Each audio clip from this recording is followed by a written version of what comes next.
Hi, my friends. It's Judy here. I thought we would look at the red letters and see what it says about the end times and the great nation.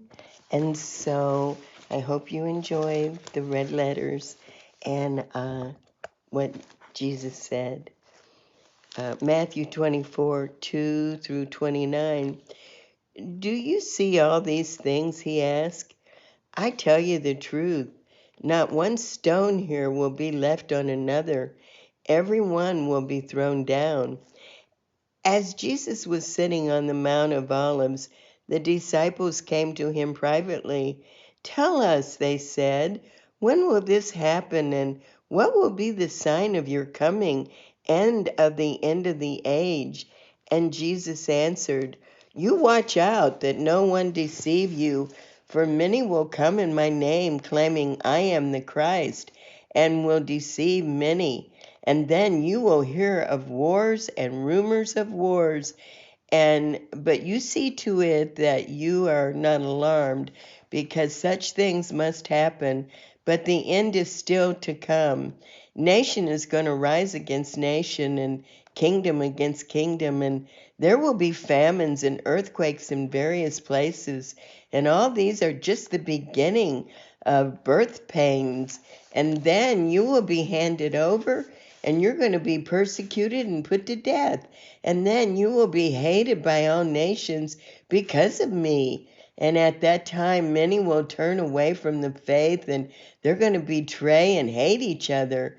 And then many false prophets will appear and deceive many people. Because of the increase of wickedness, the love of most will just grow cold.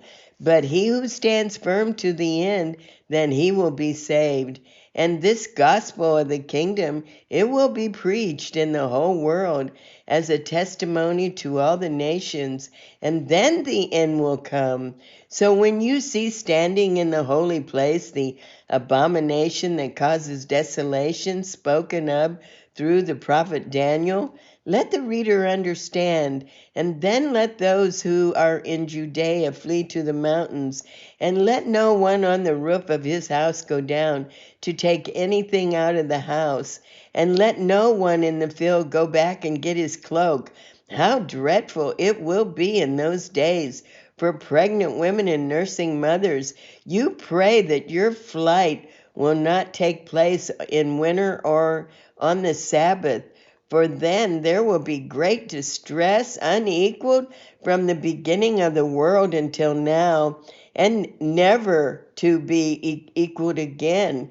And in those days, if they had not been cut short, no one would survive. But for the sake of the elect, those days will be shortened. And at that time, if anyone says to you, Look here is Christ, or here he is, do not believe it. For false Christs and false prophets will appear, and they're going to perform great signs and miracles to deceive even the elect, if that were possible. You see, I have told you this ahead of time. So if anyone tells you, there he is out in the desert, do not go. Or here he is in the city, do not go there. And don't believe him, because for as lightning that comes from the east is visible even in the west, so that will be the coming of the Son of Man. Whenever there is a carcass, there the vultures will gather. Immediately after the distress of those days, the sun will be darkened, and then the moon will not give its light.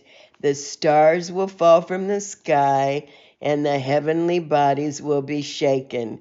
Matthew 24, 32 and 35. Now, you learn this lesson from a fig tree. As soon as its twigs get tender and its leaves come out, you know that summer is near. Even so, when you see all these things, you know that it is near, right at the door. And I tell you the truth, this generation will certainly not pass away until all these things have happened. Heaven and earth will pass away, but my words, they will never pass away. And so I'm going to stop there, but I hope that you enjoyed the red letters and be blessed. Jesus loves you so much, and he's coming back very soon. Bye-bye.